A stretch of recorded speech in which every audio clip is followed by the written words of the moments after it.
Shalom teman-teman. Jadi pada kesempatan kali ini tuh aku lagi nggak pengen membahas mengenai gembala, yaitu gerakan membaca Alkitab yang biasanya aku kerjakan. Tapi pada kesempatan kali ini tuh aku ingin cerita teman-teman tentang keresahan dan besarnya badai yang pernah aku hadapi. Jadi pasti dari kalian tuh sering banget gitu kan menghadapi badai yang besar. Jadi ada sesuatu teman-teman yang aku ingin ceritakan. Enjoy. Jadi topik yang aku ingin bahas pada waktu ini tuh adalah mengenai bersyukur di tengah badai. Dan aku punya pertanyaan teman-teman sebelum kita mulai. Siapa sih di dunia ini tuh yang ibaratnya nggak punya permasalahan? Siapa sih di dunia ini tuh yang hidupnya happy-happy aja gitu, nggak ada permasalahan? Nggak mungkin teman-teman. Orang kita aja yang anak SD aja punya permasalahan yang berbeda, ya mungkin berbeda tingkat gitu loh teman-teman.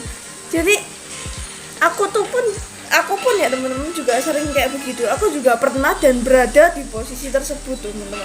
Di saat aku tuh menyalahkan Tuhan dan bahkan hingga aku tuh menyangkal Dia dikarenakan aku merasa wah ini Tuhan gak hidup karena Dia gak menjawab doaku, karena dia kayak gimana gitu loh teman-teman. Kok katanya aku ini anaknya, katanya kalau kita beriman kita itu bakalan mendapatkan apa yang kita imani itu, tapi kenyataannya tuh enggak gitu loh pada saat di permasalahan itu ya teman-teman.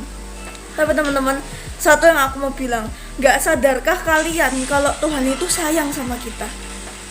Secinta itu Tuhan sama kita sampai Dia itu mengizinkan sebuah permasalahan itu terjadi dalam hidup kita. Kalau kalian nggak tahu kenapa kok masalah itu bisa dibilang tanda cinta Tuhan, dikarenakan di permasalahan itu, di satu permasalahan itu teman-teman, Tuhan itu ingin menyatakan seberapa besar dirinya dibandingkan masalah yang kita hadapi. Jadi pada saat kita udah menyadari hal itu, kita akan luar biasa teman-teman, bisa merasakan kasih yang Tuhan beri dalam hidup kita teman-teman. Jadi yuk kita teman-teman percaya dan selalu mau untuk diproses melalui permasalahan yang diizinkan Tuhan itu terjadi teman-teman. Aku tuh senang banget teman-teman, ada satu cerita di Matius pada saat itu mengenai Petrus yang berjalan di atas air. Mungkin kalian juga udah sering mendengarkan cerita tentang ini. Yaitu Petrus yang berjalan di atas air pada saat itu.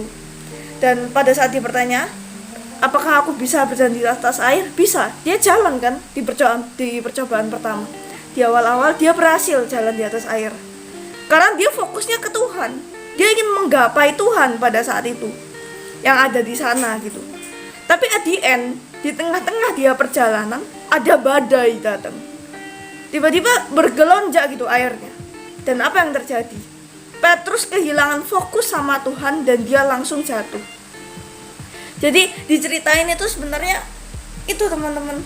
Yuk kita berusaha berpikir betapa besarnya Tuhan, betapa indahnya Tuhan dibandingkan sebuah permasalahan yang kita hadapi. Kalau kita fokusnya sama Tuhan, permasalahan tuh kelihatan kecil di depan kita. Tuh, Petrus saja buktinya dengan dia fokus menggapai Tuhan, dia bisa kok berjalan di atas air, berjalan di dalam badai tersebut dan santai walaupun ada badai sekalipun menerjang teman-teman. Dia nggak goyah, dia tetap berdiri kokoh di situ, dia tetap berjalan di atas air. Yuk teman-teman, kita belajar bersama-sama untuk memberikan, menyerahkan, dan berserah sama Tuhan, serta memberikan yang terbaik buat Tuhan. Terus percaya, terus fokus sama besarnya Tuhan dan kecilnya masalah kita di hadapan Tuhan. Yuk kita tetap istirahat, kita terus diam, duduk diam di hadapannya Tuhan, biar Tuhan kerjakan, Tuhan bekerja dalam hidup kita.